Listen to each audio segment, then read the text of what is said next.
মাবুদ, আমি সুমাইয়া তোমারে ডাক দিলাম, তোমার বন্ধুর পাগলিনী সুমাইয়ারে দেখা যাও না। আমার আল্লাহ বলেন, সুমাইয়া রে, আমার বন্ধুর ভালোবাসায় বেইজ্জতি হইতেছস, আমি আল্লাহ তোর দাওয়াত কবুল করলাম, আমি তোরে দেখব। আবু জাহেল রাগ হয়ে গেছে, আল্লাহরে ডাকো দেখার জন্য, দাঁড়াও ভালো করে দেখাইতেছি। ঘরের ভিতরে যাইয়া বল্লম নিয়ে বেরিয়ে আসলেন আবু জাহেল।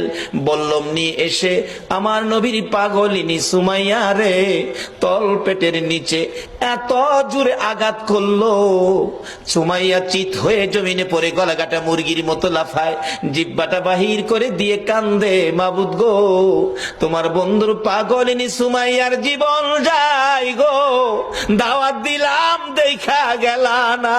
আমার আল্লাহ ডাকে, জিবরাইল রে, আমার বন্ধুর পাগলিনী সুমাইয়ার জীবন যায়, কাঁদতেছে দেখার জন্য।